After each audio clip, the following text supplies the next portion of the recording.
Khandapada block ଅନ୍ତର୍ଗତ ଖଳିସାହିରୁ ଆରକଟାକୁ ସଂଯୋଗ କରୁଥିବା ରାସ୍ତାର କୁମ୍ଭାରପଡ଼ା ଗ୍ରାମ ନିକଟରେ ଅବସ୍ଥିତ କୁଆଁରିଆ ସେତୁଟି ଦୀର୍ଘ 1 ବର୍ଷ ହେଲା ସମ୍ପୂର୍ଣ୍ଣ ରୂପେ ଭାଙ୍ଗି ଯାଇ ପଡ଼ି ରହିଛି। ଭକ୍ତ ସେତୁ ଉପର ଦେଇ ଯାତାୟାତ ନିମନ୍ତେ ପ୍ରଶାସନ ପକ୍ଷରୁ ଜନସାଧାରଣଙ୍କୁ ବାରଣ କରାଯିବା ସହ ପାର୍ଶ୍ୱରେ ଏକ ବିକଳ୍ପ ମାଟି ରାସ୍ତା ନିର୍ମାଣ କରାଯାଇଥିଲା। କିନ୍ତୁ କିଛି ଦିନ ହେଲା ଲଘୁଚାପ ଜନିତ ଲଗାଣ ବର୍ଷା ଯୋଗୁଁ ଉକ୍ତ ନଦୀରେ ପ୍ରବଳ ଜଳ ପ୍ରବାହିତ ହେବା ଯୋଗୁଁ ଗତ ଶନିବାର ରାତିରୁ ନଦୀ ଉପରିସ୍ଥ ଅସ୍ଥାୟୀ ଭାବେ ନିର୍ମିତ ମାଟି ରାସ୍ତାଟି ସମ୍ପୂର୍ଣ୍ଣ ରୂପେ ଧୋଇ ହୋଇ ଭାଙ୍ଗି ଯାଇଛି। ତେଣୁ ରାତି ପାହିଲେ ଯାତାୟାତ କରୁଥିବା 2 ଚକିଆ ଯାନଠାରୁ ଆରମ୍ଭ କରି 18 ଚକିଆ ଶହ ଶହ ଯାନ ଯିବା ଆସିବା ଠପ୍ ହୋଇଯାଇଛି। କେତେକ 2 ଚକିଆ ଯାନ ଭଗ୍ନ ପୁରୁଣା ବିପଦ ସଂକୁଳ ସେତୁ ଉପର ଦେଇ ନିଜର ଜୀବନକୁ ବାଜି ଲଗାଇ ଚାଲିଯିବାର ଦେଖାଦେଇଛି।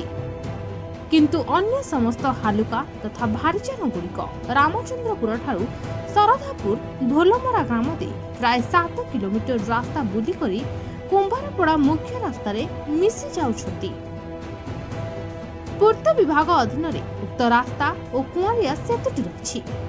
କୁଆଁରିଆ ନଦୀ ଉପରେ ଏକ ନୂତନ ସେତୁ ନିର୍ମାଣ ପାଇଁ ଦାବି ହୋଇ ଆସୁଥିଲେ ମଧ୍ୟ ସେତୁ ନିର୍ମାଣରେ ଅହେତୁକ ବିଳମ୍ବ ଘଟୁଛି, ଯାହାଫଳରେ ଆଖପାଖ ପଞ୍ଚାୟତର ଲୋକଙ୍କ ମଧ୍ୟରେ ତୀବ୍ର ଅସନ୍ତୋଷ ପ୍ରକାଶ ପାଇଛି।